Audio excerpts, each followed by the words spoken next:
안녕하세요, 해커스 가족 여러분. 저는 종로 캠퍼스 전설 토익의 LC를 담당하고 있는 에리카설입니다. 오늘 7월 14일 토익 시험 총평 시작해 보도록 하겠습니다. 여러분 가장 궁금해하시는 난이도 말씀드릴게요. Part 2 상이고요. 그 다음에 Part 4도 상이라고 얘기했습니다. 좀 시험 어려웠어요. Part 2요. 사실 첫 번째 나오는 그 문제부터 쉽지가 않았습니다. 저랑 그런 얘기를 편하게 풀어나가 보도록 해볼게요. Part 2가 총 100문제 중에 25문제로 구성이 되어 있어요. 이렇게 25문제는 의문사가 있는 문제와 의문사 없는 문제로 구성이 돼 있거든요. 그러면 여러분이 알고 계신 의문사 뭐가 있는지 얘기 한번 해볼까요? Who, where, when, why, how, 그리고 when 이렇게 육하원칙을 생각해 주시면 되는데 보통 이 25문제에서요. 의문사 있는 애들이 11에서 12문제가 나와요. 보통이요. 그리고 의문사 없는 애들이 13에서 14문제가 나오거든요. 결론적으로 어떤 게 더 어렵느냐? 의문사 없이 나오는 의문문들이 더 어렵습니다. 근데 이번 달의 구성을 봐주시면 의문사 있는 애가 10문제, 즉 좀 쉬운 애들이 덜 나왔고요. 어려운 애들이 조금 평소보다 더 나왔네요. 그리고 처음 나오는 단어부터 사실 의문사, 의문문 막 아주 어려운 건 아니었는데 왜 문제였거든요. 근데 막상 성우가 발음을 어떻게 했느냐? when 어쩌고 저쩌고 이런 식으로 얘기를 해서 뭐야? 내가 아는 그 when이야 아니야? 헷갈리게끔 나오기도 해서 원래 알고 있는 유형인데도 좀 틀릴 수 있었던 그런 난해한 문제들이 좀 곳곳에 있었어요. 오늘은 의문사 없는 의문문에 대해서 몇 가지 종류 저와 함께 얘기해 보도록 하겠습니다. 일단 의문사가 있는 의문문이 어떤 구성으로 나왔는지 좀 볼게요. who 두 문제, what 두 문제, where 하나, why 하나. 그 외에 나머지 의문사가 있는 의문문들은 이렇게 두 문제씩으로 구성이 돼서 총 10문항 나왔고요. 그 다음에 이제 의문사가 없는 의문문은 종류별로 나오는데요. 일단 일반 의문문 긍정으로 되어 있는 게 4문제고요.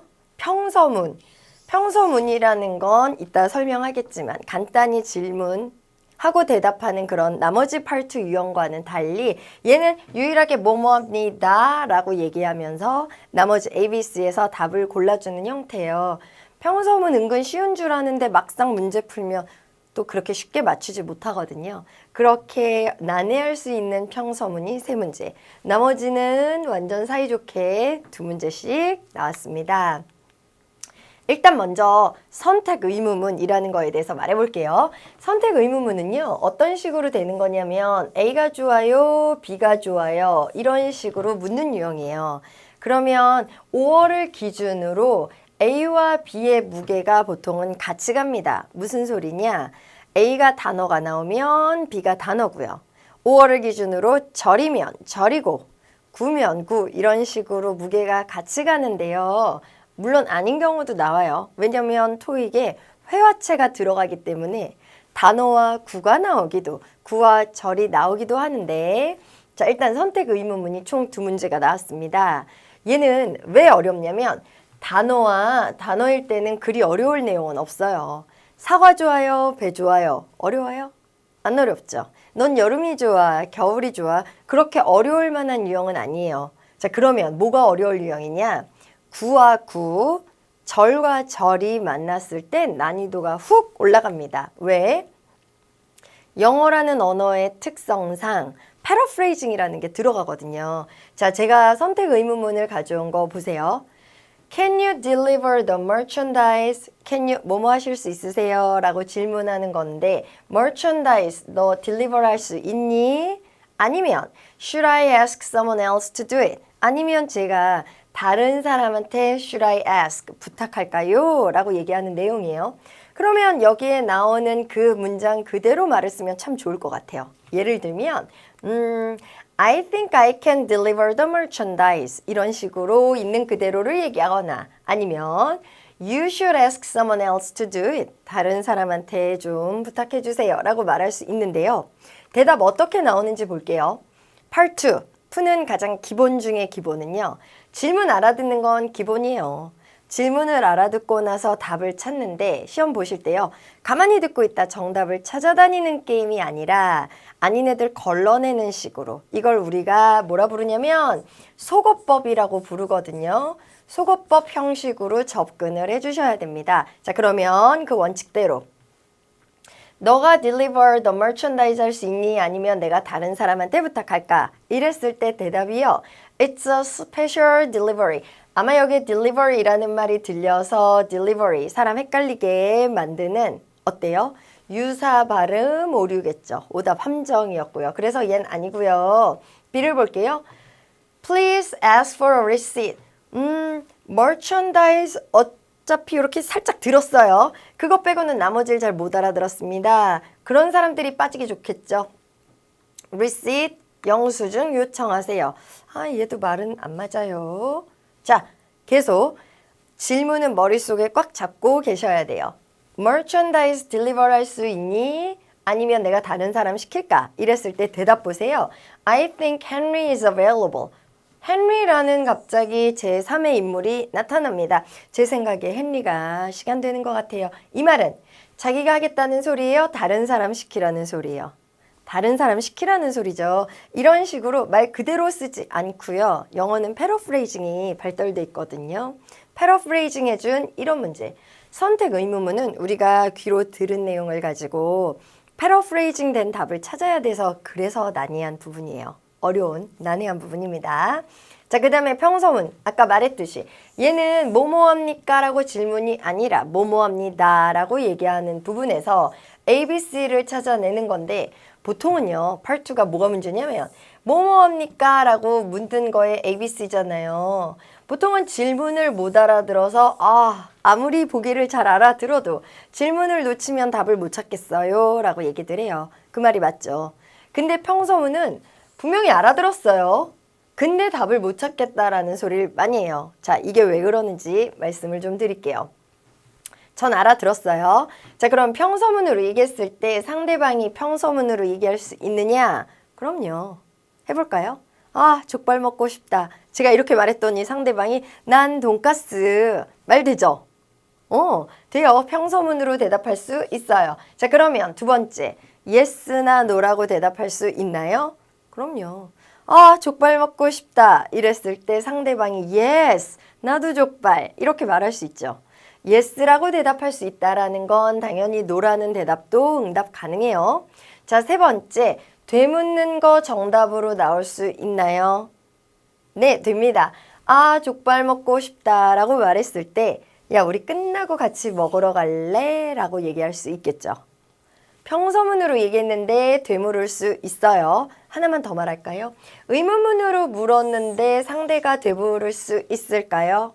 네, 이 부분도 충분히 됩니다. 우리 현실에서 되죠.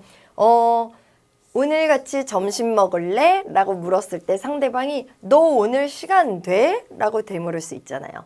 네, 되묻는 응답이 귀로 들을 때는 참 정답이 아닌 것처럼 느껴지기 마련인데요. 정답될 수 있다라는 거 이론을 잡고 가세요. 그러면 평소문 하나 보여드릴게요.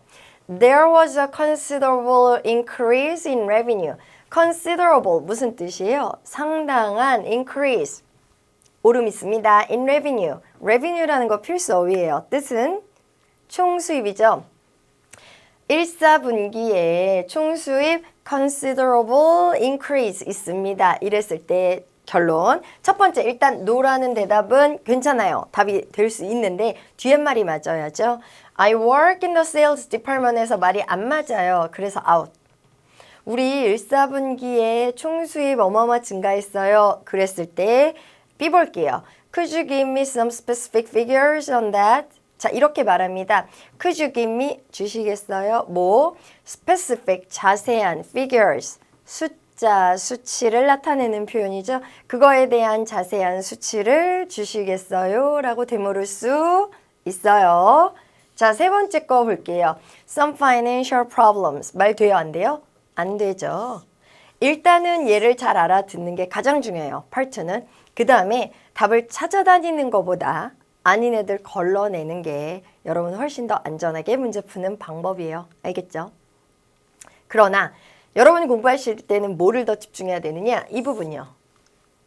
왜냐면 질문이 보통은 이 부분을 못 알아들어서 보기에서 아무리 열심히 들어도 답을 못 찾겠어요 라는 소리들을 하거든요. 그래서 잘 알아듣는 그 연습이 필요하실 겁니다. 자, 그 다음에 제안 제공 요청 의무문 이렇게 나오는데요. 얘네는 답이 나오는 형태가 어떻게 되냐면 이 내용을 수락하거나 or 거절하는 내용들이 답으로 나옵니다. 이렇게 잘 가요. Can you? 라면서 질문해요. Can you send me a copy of the seminar programs on Monday? 이거 좀 보내주시겠어요? 했을 때 네, 보내드릴게요. 이렇게 나오면 훨씬 더 쉬운 유형인데 얘는 조금 난해한 걸 제가 가져와 봤어요. 월요일에 세미나 프로그램 사본을 좀 보내주실래요? 했을 때 yes, 오답 함정일 수 있습니다. 왜냐? yes나 no 당연히 가능해요. 하지만 yes나 no라고 대답할 수 있는 애들은 그 말 생략도 가능하거든요. 그래서 여기 부분을 잘 들어주셔야 돼요. 세미나 프로그램 사본 좀 보내주시겠어요? 월요일에 했더니 네, 그곳에서 만나재요. 제가 언제 만나자 그랬어요? 보류. 답 아닌 것 같아요. 자, 이렇게 질문했는데 관련된 걸로 되물을 수 있습니다. Would Tuesday be okay? 화요일 괜찮으시겠어요? 나 월요일 좀 바쁜데 Would Tuesday be okay? 화요일 괜찮니? 라고 물을 수 있겠죠. 나는 B가 정답인 것 같아요. 그렇지만 이건 무조건 정답이야. 하지만 기다리세요. C까지 들으셔야 돼요. 세미나 프로그램 사본을 월요일에 좀 보내주실래요? 했더니 C 뭐라고 하는지 보세요. She라는 말을 씁니다. She sent it a while ago. 그녀가요, 좀 전에 보냈습니다. 잠깐요. she가 누군지 여기서 언급된 이름이 없죠. 여기서 실명이 언급되지 않았는데 he나 she가 나오면 조금 조심하시고 의심을 해보면서 들어보세요. 정답일 가능성보다 아닐 가능성이 높아요. 왜냐면 part 2는 너와 나의 대화죠. he나 she는 굉장히 위험할 수 있는 그런 답변이에요. 자, 그 다음에 파트 4 얘기 좀 해봅시다. 안 쉽죠? part 4가 내용도 완전 길어지고요. 왜 이렇게 문제가 내가 생각했던 거랑 너무 다르게 흘러가요. 가장 기본부터 먼저 말씀드리죠. 구성이 어떻게 되었냐면 excerpt from a meeting. 이 파트 4의 난이도가 상이에요. 어떤 걸 보면 좀 알 수 있냐면 excerpt from a meeting이 4세트나 나왔습니다. 4세트라는 건 지문이 이렇게 주르륵 있고 이거에 대한 게 하나, 둘, 세 문제가 붙잖아요. 이런 거를 하나의 세트로 봤을 때 총 10덩어리라는 소리예요. 그래서 30문제인데 4세트가 나왔다는 건 즉 12문제가 나왔다는 건데요. 나머지는 다 하나씩 너무나 종류별로 다 하나씩 다 나왔죠. 그리고 excerpt from a meeting만 4세트예요. excerpt라는 뜻이 여러분 뭐예요? 회의의 발췌록입니다. 그러면 제가 우리 회사에서 이루어지는 회의도 같은 우리 리스닝 강사들끼리 만약에 회의를 한다면 제가 한 15분 늦었어요. 그러면 회의하고 있는 중간에 제가 딱 들어가면 뭔 얘기를 하고 있는지 이렇게 좀 들을 필요가 있겠죠. 같은 회사 사람들이 하는 회의라고 할지라도. 근데 하물며 이건 토익이에요. 그리고 영어고요. 내가 다니는 회사도 아닌 그런 회의의 발췌록이에요. 난이도가 높을 수밖에 없어요. 종류별로 여러 가지가 있는데 저와 몇 개 좀 다뤄보도록 할게요. 일단 광고문이에요. 광고문 그냥 아무렇게만 하는 게 아니라 광고문이 절차가 있습니다. 첫 번째 호기심 유발이에요. 앞부분에서 무언가 듣고 있는 사람들 관심을 끌을 만한 내용을 얘기하는 호기심 유발. 두 번째는 이거에 대한 제품명을 얘기하는데요. 우리 토익은 고유명사가 중요하지 않아요. 그래서 제품명보다는 제품군이 훨씬 더 중요합니다. 진짜 중요한 건 이 제품의 특징이겠죠. 중요한 이유요?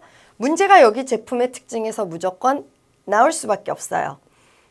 그러면 우리는 이런 특징이 이런 게 있고 이런 게 좋고 이런 게 좋고 막 얘기 나올 거예요. 이런 부분과 문제가 연결이 되는 거고요. 그 다음에 네 번째 프로모션이거나 즉 오늘 하루만 99,000원인데 한 박스 99,000원인데 한 박스를 더 준다든지 이런 식으로 가는 게 프로모션. 구매 방법은 보통 많이 나오는 게 전화 주세요 555거나 visit our website at www 거나 또는 이메일 주세요. 제가 언제부터 언제까지는 전화통화가 잘 안 되는 그런 출장 중이오니 이메일이 가장 좋은 방법입니다. 라고 얘기를 한다거나 자, 그 다음에 위치 안내는 문제랑은 연결이 잘 되지는 않아요. 하지만 구색을 맞추기 위해서 나오기는 하니까 여러분께 이렇게 알려드렸어요.